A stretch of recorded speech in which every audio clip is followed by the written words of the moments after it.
Dunia kembali tenang setelah huru-hara besar Ya'juj dan Ma'juj dilenyapkan. Nabi Isa alaihi salam hidup sebagai pemimpin yang adil, memenuhi bumi dengan keadilan dan kedamaian. Ia memimpin dengan hikmah, membimbing umat dalam cahaya petunjuk dan rahmat. Sebagian ulama menyebut dalam atsar dan tafsir bahwa Nabi Isa akan menjalani kehidupan seperti manusia lainnya, menikah, memiliki keluarga, dan menjalani hari-harinya dalam ketenangan dunia yang damai. Tapi, waktu itu tidak lama. Setelah 40 tahun memimpin umat manusia dalam keadilan, Nabi Isa bin Maryam pun wafat. Sebuah kematian alami, sebagaimana disebut dalam hadis riwayat Abu Dawud. ثم يمكث في الأرض 40 سنة ثم يتوفى ويصلي عليه المسلمون. Kemudian Isa hidup di bumi selama 40 tahun, lalu ia wafat dan kaum muslimin mensolatinya. Sejak saat itu, dunia perlahan berubah. Satu persatu orang-orang beriman dipanggil oleh Allah. Ulama wafat, para penghafal Al-Quran berpulang, dan ilmu agama pun mulai hilang. Hingga perlahan, generasi baru muncul. Generasi yang tak mengenal lagi surat Al-Fatihah, tak tahu bagaimana salat, tak mengenal puasa maupun zakat. Semua simbol Islam memudar, diganti dengan kesesatan massal. Nabi telah mengabarkan, La taqumu as-sa'atu hatta yuqbada al-ilmu, wa tafshu al-jahl, wa yafshu az-zina. Hari kiamat tidak akan terjadi hingga ilmu dicabut, kebodohan merajalela, dan zina menyebar. Hadis riwayat Bukhari dan Muslim. Mereka hidup tanpa malu. Wanita berpakaian seperti telanjang. Lelaki menyerupai wanita. Wanita menyerupai lelaki. Islam tak lebih dari nama, dan Al-Quran hanya hiasan mushaf. Inilah zaman di mana orang saling berperilaku seperti binatang, dan Allah telah bersumpah bahwa dunia ini tidak akan dihancurkan kecuali setelah tak tersisa satupun orang yang mengucap Allah, Allah. Tiba-tiba bumi bergetar, dan dari dalam tanah muncullah Dabbah, makhluk misterius yang tak pernah dikenal oleh manusia. Besar, menakutkan, tidak seperti hewan, tidak seperti manusia. Ia bisa berbicara dengan kata-kata yang tajam dan penuh kecaman. Dabbah bukan makhluk asing. Ia adalah peringatan yang tertunda, tanda yang menghakimi, bukan membimbing. Ia menandai wajah-wajah manusia. Orang beriman akan bercahaya terang benderang, sedangkan orang kafir ditandai dengan cap gelap yang tak bisa dihapus. Cap ini akan menjadi saksi hingga hari penghakiman tiba.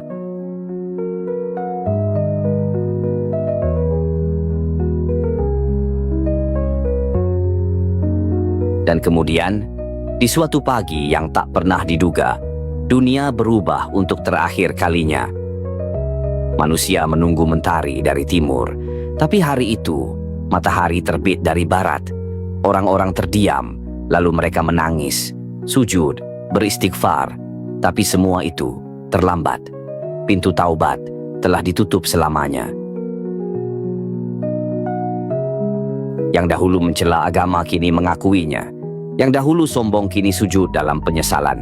Tapi tidak ada lagi yang bisa diubah.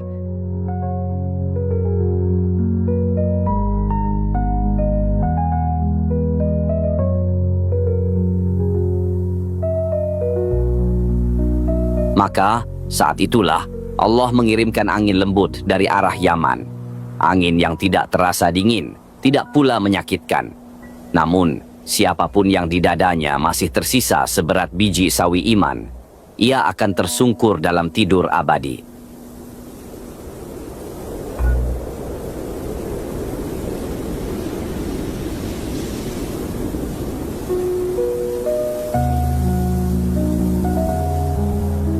Rasulullah Shallallahu Alaihi Wasallam bersabda, "Yab'athullahu rihan karihil misk, fata'khudhuhum tahta abatihim, fataqbidu ruha kulli mu'min."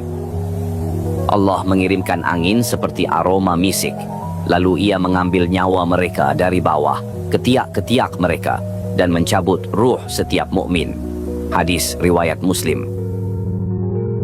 Dunia kini sunyi dari keimanan.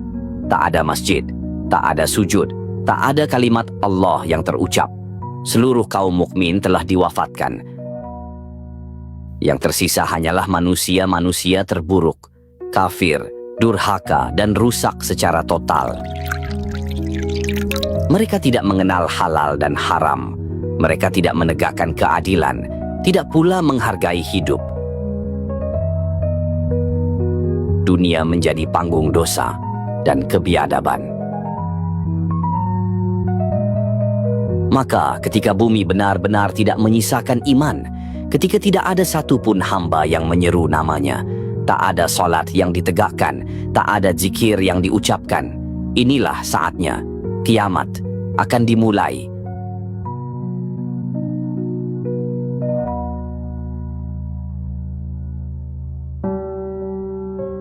Langit pun berubah, awan-awan menebal, dan dari atas sana turunlah dukhan, asap hitam tebal yang menyelimuti bumi. Asap ini menyesakkan, membuat tubuh melemah, napas tersendat. Sebagian manusia berguguran dalam ketakutan, sebagian lain hanya bisa terbaring, menunggu kehancuran menyapa.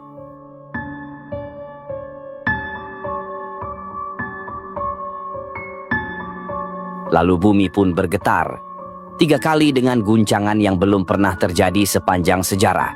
Khusuf di timur, tanah menganga dan menelan kota-kota. Khusuf di barat, lautan naik ke daratan, memusnahkan peradaban. Khusuf di Jazirah Arab, negeri yang dahulu menjadi pusat wahyu, kini dilipat kembali ke dalam bumi.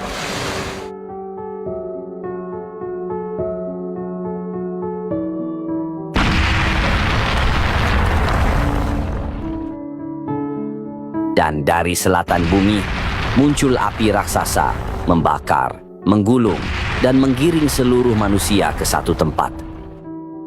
Mereka tidak punya pilihan, karena api itu tak bisa dipadamkan, tak bisa dilawan. Ia bukan sekadar kobaran, ia adalah perintah Allah yang terakhir. Menggiring manusia ke tempat pengumpulan, padang mahsyar dunia.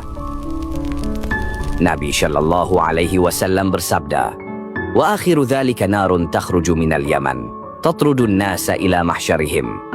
Dan tanda yang terakhir adalah api yang keluar dari Yaman, yang akan menggiring manusia ke tempat berkumpul mereka. Hadis riwayat Bukhari dan Muslim.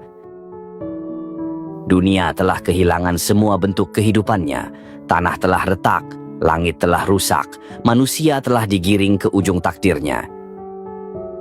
Kini, tidak ada lagi yang bergerak, tidak ada makhluk yang bicara, tidak ada doa, tidak ada seruan.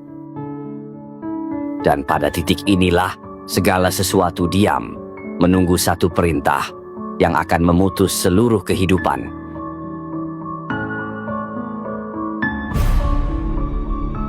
Di suatu titik yang tak dikenal manusia, malaikat Israfil telah lama bersiaga, menggenggam sangkakala.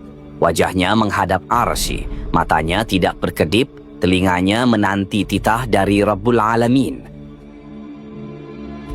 Dan tiba-tiba Allah memerintahkan, tiupkan sangkakala.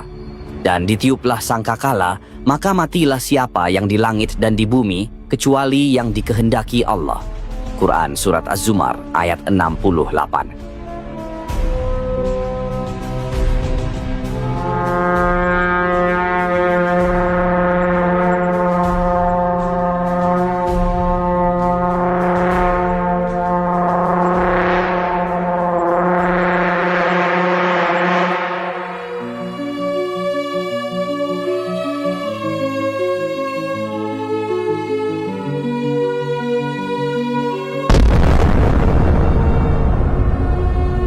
Gunung-gunung beterbangan seperti kapas.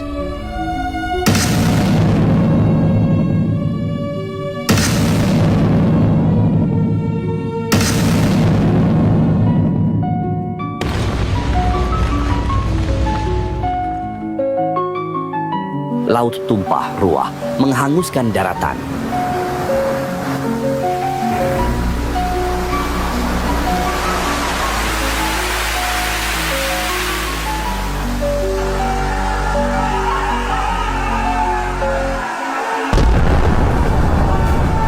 Bangunan tinggi dan teknologi megah luluh lantak dalam sekejap. Tak ada tempat berlindung, karena yang memerintah saat itu adalah kematian.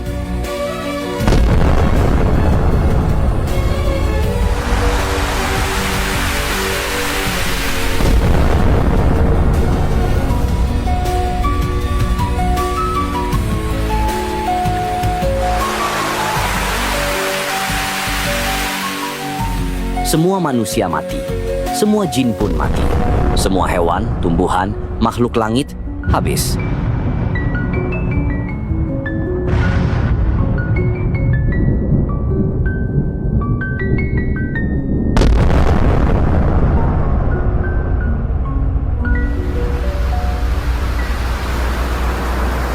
Bahkan malaikat maut diperintahkan mencabut nyawa sesamanya, hingga tersisa 4, Jibril, Mikail, Israfil, dan dia sendiri. Lalu Allah bertanya, siapa yang masih hidup? Malaikat maut menjawab, Engkau ya Allah yang maha hidup tidak akan pernah mati. Kemudian Israfil pun dimatikan, dan seluruh ciptaan kini telah tiada.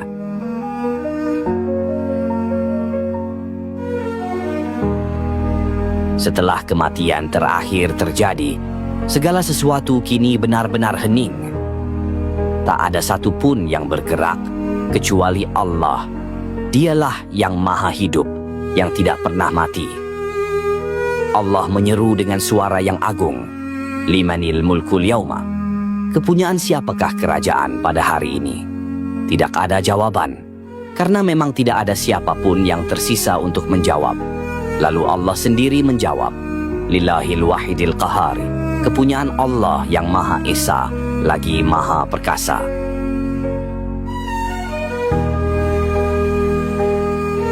Dialah yang awal dan dialah yang akhir. Tidak ada Tuhan selain Dia, tidak ada kerajaan selain kerajaannya.